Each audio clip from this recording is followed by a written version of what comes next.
ప్రియులారా, మన ప్రభు అయిన యేసుక్రీస్తు నామంలో మీకు శుభోదయం. ప్రభు సమీపంగా ఉన్నాడు. అనుదిన ఆత్మీయ ఆహారం డిసెంబర్ 12 మంగళవారం.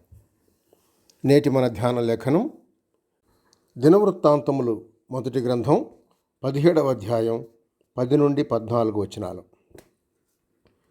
యెహోవా నీకు సంతతి కలుగచేయునని నేను నీకు తెలియజేసి తిని, నీ జీవిత దినములు తీరి నీ పితరుల యొద్దకు నీవు చేరినప్పుడు నీ కుమారుల వలన కలుగు నీ సంతతిని నేను స్థాపన చేసి అతని రాజ్యమును స్థిరపరచెదను. అతడు నాకు ఒక మందిరమును కట్టించను. అతని సింహాసనమును నేను నిత్య స్థాపన చేసేదను. నేను అతనికి తండ్రినై ఉండును, అతడు నాకు కుమారుడై ఉండను. అతనికి నేను నా కృపను చూపక మానను. నా మందిరమందును నా రాజ్యమందును నేను నిత్యము అతని స్థిరపరచెదను. అతని సింహాసనము ఎన్నటికీ స్థిరముగా ఉండును. వ్యాఖ్యానాంశం: క్రీస్తును గురించిన ప్రవచనాలు. మొదటి భాగం: ఆయన ఎవరై ఉంటారు? వ్యాఖ్యానాంశం: క్రీస్తును గురించిన ప్రవచనాలు. మొదటి భాగం: ఆయన ఎవరై ఉంటారు? వ్యాఖ్యానం: నిబంధన మందసానికి నిలయంగా ఉండేందుకు ఒక దేవాలయాన్ని నిర్మించాలని సుదీర్ఘకాలంగా రాజైన దావీదు కోరుకున్నాడు.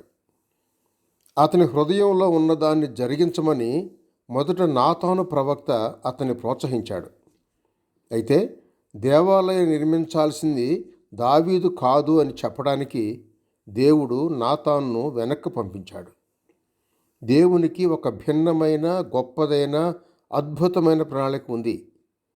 ఆయన దావీదు గుడారాన్ని నిర్మించడమే ఆ ప్రణాళిక.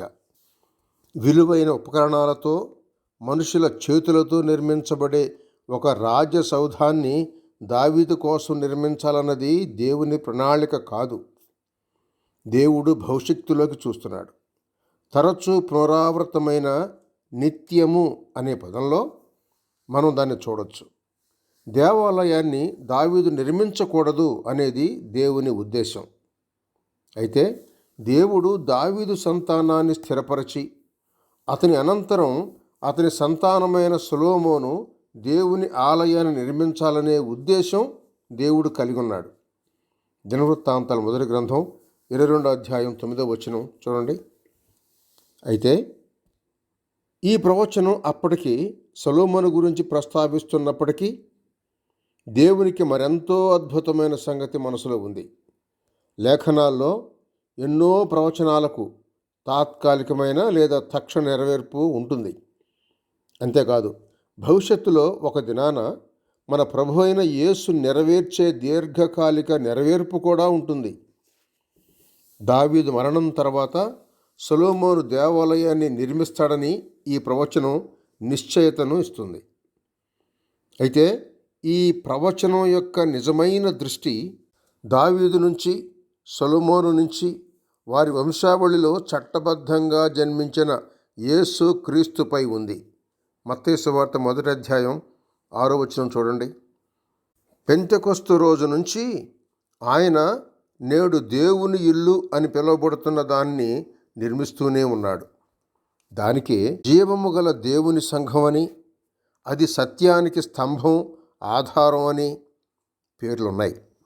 మత్తయి సువార్త 16వ అధ్యాయం 18వ వచనం, 1 తిమోతి పత్రిక 3వ అధ్యాయం 15వ వచనం, హెబ్రీ పత్రిక 3వ అధ్యాయం 6వ వచనం చూడండి. దేవాలయాన్ని నిర్మించడానికి సొలొమోను దగ్గర వెట్టి పనులు చేసేవారు వేల కొలదిగా ఉన్నారు. సువార్త వ్యాప్తి చేయడానికి, దేవుని వాక్యాన్ని బోధించడానికి ఇతరులతో కలిసి పనిచేస్తూ బంగారం, వెండి, వెలగల రాళ్లతో కట్టుకుంటూ కృపాదినం ఇంకా నిలిచి ఉండగానే నువ్వు ప్రభువుకు సేవ చేస్తున్నావా? సహోదరుడు యూజిన్ పి. Wedder junior. శుభములతో వందనాలు.